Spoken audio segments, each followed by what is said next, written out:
He was great, and then he made me cry when he said,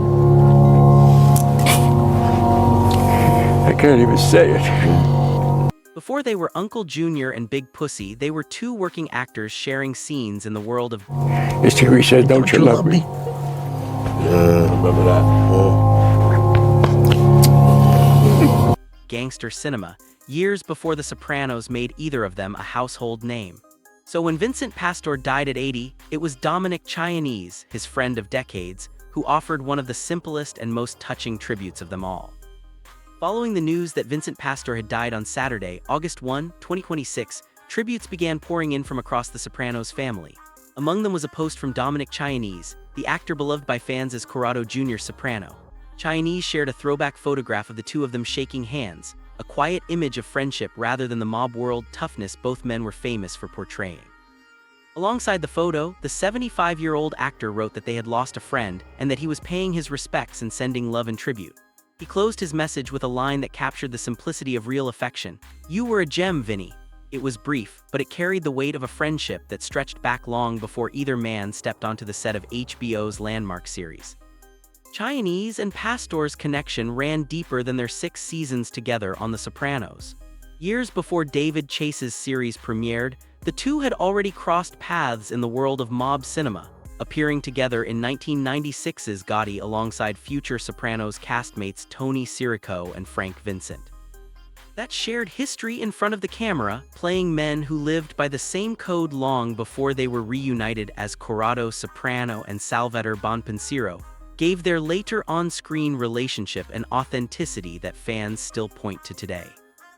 On The Sopranos, Chianese's Junior and Pastore's Big Pussy occupied very different positions in Tony Soprano's world, one a scheming old guard capo, the other a loyal friend whose secret betrayal became one of the show's most devastating storylines. But off-screen, the two actors shared the kind of easy camaraderie that came from years in the same corner of the industry, something reflected in the warmth of Chianese's tribute. Chianese's tribute joined a wave of emotional messages from the Sopranos cast. Michael Imperiali, who played Christopher Moltisanti, wrote that Pastore was a kind-hearted brother who cared deeply about his family and friends, adding that the two of them had traveled across the United States, Italy, and Australia together over the years.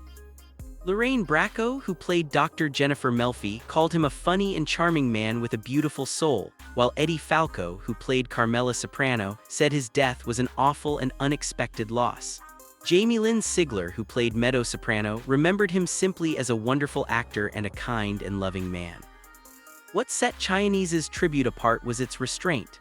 Where others reflected at length on decades of friendship and shared history, Chianese let a single photograph and a handful of words do the talking, a fitting echo of the quiet dignity both actors were known for carrying off-screen, even after playing some of television's most memorable tough guys.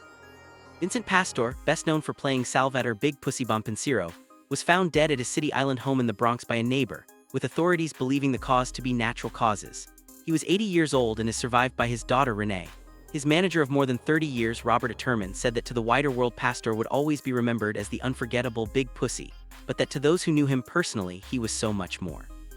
As tributes continue to arrive from the entertainment world, Dominic Chianese's simple farewell stands out as a reminder that behind the fictional families audiences watched for years, there were real friendships that lasted long after the cameras stopped rolling. For two actors who spent so much of their careers portraying loyalty and betrayal within a fictional crime family, it was fitting that their real bond in the end needed no embellishment at all. Just a photograph, a few honest words, and the memory of a man both actors clearly considered family in every way that mattered.